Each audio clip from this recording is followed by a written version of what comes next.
This is Kiranai's presentation on Chapter 4. In Kyushu 1, it introduces the two different types of cultures. So for folk culture, it's traditionally practiced by small homologous groups that live in isolated rural areas. They cover smaller regions and are isolated from other groups. In popular culture, that's usually found in large heterogeneous societies that share habits despite differences in personal characteristics. They have rapid global connections, communication systems, transportation networks, and rapid diffusion causes for frequent changes in their culture. Leisure and recreation. Leisure is what they would do in their own free time, and one of those things is they would play soccer. For folk culture, the earliest documented contest was in England in the 11th century. The early soccer games resemble mobs. A group of people from two villages would gather and kick the ball. To win, one village had to kick the ball into the middle of their rival's village. Another thing they would do was listen or play music. And their folk tale on how it originated is that Emperor Huang Ti sent Ling Lun to cut bamboo poles that produced a sound that matched the call of phoenix bird. It was modified throughout generations and traveled with people as they migrated, which helped with the diffusion of folk music. So it's the same thing for the popular culture, except it's more modernized. So for soccer, it was founded in the United Kingdom to provide factory workers with something to do on their leisure hours. Increased leisure time allowed people to participate in sports and also view them. Football clubs decided to hire professional players when they realized people were willing to pay to watch. They also listened to music, which music was written by special individuals for the purpose of being sold or performed to people. Musicians clustered in particular communities according to their shared interest in music. The United States, New York, and Los Angeles all attract the highest number of musicians. Popular musicians have connections with performers of similar styles to their own. In Kyushu 2, it talked about the clothing and food of both cultures. So for folk culture, clothing depends on cultural aspects and religious beliefs. And traveling exposed North Americans and Europeans to other ways of dressing. For popular culture, clothing reflects one's occupation and income. An example for occupation is a lawyer would be expected to dress more formal in a suit or a blouse because they're expected to look professional and presentable. An example for income would be those with a sufficient income update their wardrobe more frequently, meaning if they have more money, they're going to buy newer clothes more often than those who have less money. Clothing made in Asia is sold in North America for a cheaper price, which also helped with the diffusion of popular clothing. Folk food. So they mostly eat plants and animals. Culture has a large impact on what they consume and their religion. Some foods they believe enhance qualities that are considered desirable, and taboo is something they believe in where certain plants and animals are avoided due to the belief that they embody negative forces. For popular food, it's influenced by cultural values more than environmental features. Preferences are different among each country. California has a high wine consumption, and three main things go into it, which is climate, topography, and soil. So, vineyards for wine production are best cultivated in moderately cold climates. However, it's best if in the summertime it is hot and sunny because the fruit is way more active in hot and humid weather. Um, the vineyards are typically planted on hillsides in order to maximize exposure to sunlight. Sites near lakes and rivers are also desirable. Wine grapes can be grown in a variety of soils. However, coarse soil is the best for growing wine grapes. So for key issue 3, the first topic that's discussed is the electronic diffusion of popular culture. And most of popular culture has diffused rapidly through the help of electronic media, especially with television and radios because they are the easiest to give out and spread information globally.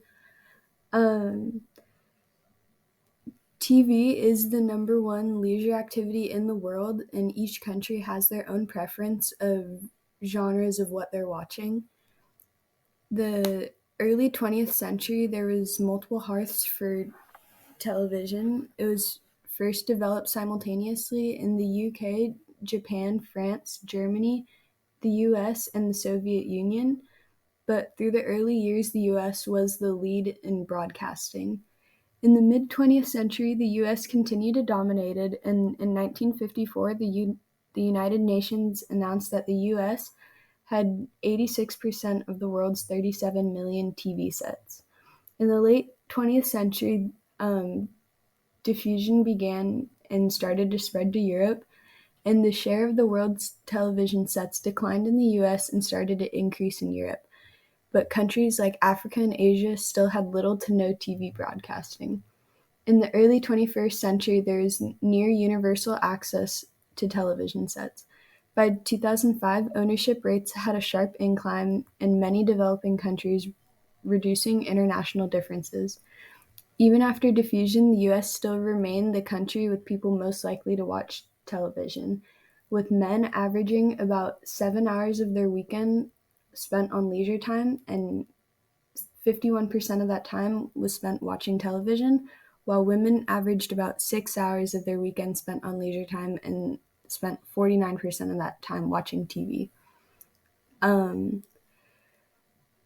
The For the diffusion of the internet, started to begin in 1995, where there were 40 million internet users globally, but 25 million of the users were in the US.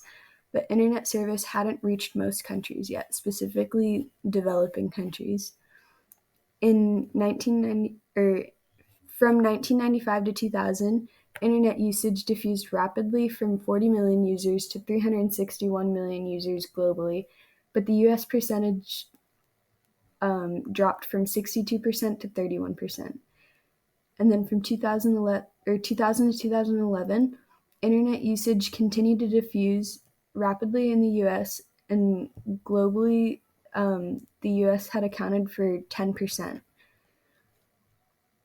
The US was the first to start the diffusion of social media platforms like Facebook, YouTube, and Twitter.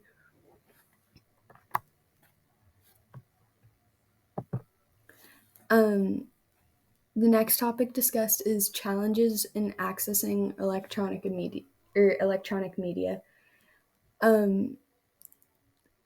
First, electronic media can help share and embrace folk culture if it's used correctly, but it can also drive out older folk traditions with an increase in newer technology. Many developing countries view the developed country dominated TV industry as a new form of cultural imperialism, so they try to access the content that their citizens are able to watch. The three developed countries that do dominate the TV industry are Japan, the US, and the UK. The leaders of developing countries fear the news gathering capability that electronic media holds with radios and televisions. Some developing countries like China have attempted to limit the access to satellite technologies, and the specific content that they try to limit access to is political content that expresses views that are different from their own government, social content related to sexuality, gambling, illegal drugs and alcohol, as well as other socially sensitive topics, security content related to armed conflict, border disputes, separatist movements, and militant groups, and internet tools like email, internet hosting, and searching. Social media has played into the breaking of government control with the diffusion of information, which is another reason why leaders of developing countries try to limit the access of social media and electronic media to their citizens. So for key issue 4, the first topic that's discussed is the challenges in sustainability for folk culture. And the main challenges for folk culture is maintaining their cultural identity in the age of globalization, where many of their traditional values are, or traditional practices are being replaced by society's new traditional values. The two examples that the book uses are the Amish and Indian marriage customs. For the Amish, their beliefs, they mainly frown upon the use of mechanical and electrical power, so any newer technology they tend to stay away from. But with the increase in uprise in tourism in Amish communities, it makes it a lot harder for them to continue their practices of no technology. Um, they first came from southwestern Germany, and then they moved to Pennsylvania and then outwards to Ohio, Iowa, and Illinois. And when they stayed clustered but isolated from the rest of the world, they tended to stay more true to their traditional customs. But again, tourism is what makes it hard for them to stay away from newer technology. But they've also had to continue to diffuse throughout the US through interregional migration because farm pricing has gotten so expensive in where their original farms are located that they have to move south towards states like Kentucky where the prices are a lot cheaper for farms. The other example is Indian marriage customs, and a lot of diffusion of popular culture has given more women a voice, and they're starting to turn away from their traditional marriage customs, and they don't want to be a traditional housewife and stay home, cook and clean for their husbands, and they want to like be their own people. So they're turning away from the traditional uh, dowry act, or not act, but system, where originally a dowry was a gift from one family to another, where one family would put up their, or they would give up their daughter to another family as their son's bride. So it would be an arranged marriage, and then the family of the groom would give something in return to the family of the bride that was of value, like cash or car or electronic devices. But in recent years, it has switched to where the bride's family has to give something to the groom's family. But if they're unable to pay that expense, then the bride is oftentimes turned to the street and then disowned by her family or oftentimes killed. But there has been an attempt to stop that with the Anti Dowry Act in India. And another negative impact that the diffusion of popular culture has had in developing countries is an uprise in prostitution, which is only making women to be seen as objects by a lot of men in those developing countries. The next topic discussed is sustainability challenges for popular culture, and the main challenge is with the environment because popular culture has had such a negative impact on the environment due to pollution of the landscape and depletion of scarce natural resources. And the natural landscapes are being altered with little to no regard on how it's negatively impacting the environment, like things with fertilizers and pesticides.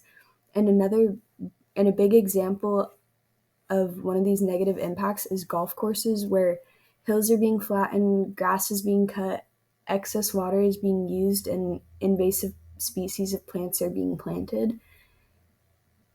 Um, another thing another thing that's contributing to negative impact on the environment is franchises that are building so many of their stores globally, and in order to keep their reputation up of being a big corporation, they use things like recognizable symbols and architectural structures so that more people recognize them in different countries.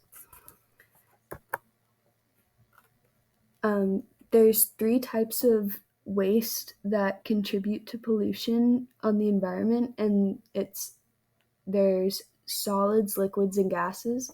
And the solids mainly consist of paper, plastics, cars, bottles, and cans. Um,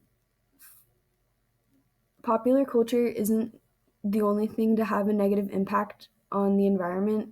Folk culture has also had a negative impact on their environment due to older practices where there was excessive hunting and cutting and burning of landscapes. Um, there's also, but with popular culture, there's been an increase in the demand for animal products and raw materials and minerals and other earthly substances like petroleum, which is having a very big negative impact on the environment. But there has been they have been trying to control the damage by recycling. And there's 2 steps to recycling: the pickup and processing and the manufacturing. And there's multiple ways of how they pick up and process the materials. So, first, the materials are collected either at curbside pickups, drop off centers, buyback centers, or deposit programs, and then the materials are individually sorted. And then for manufacturing, the manufacturing inputs are glass, paper, plastic, and aluminum. Most types of paper can be recycled, but they must be cleaned and well sorted. There's 2 different types of plastic, type 1 and type 2, and certain types of plastics can't be mixed together because it'll ruin the melt. But although glass can usually be recycled and repeatedly melted without ruining the product. And then aluminum is one of the only recyclable metals, and the main source of recycled aluminum is things like cans and stuff like that. And that concludes the presentation.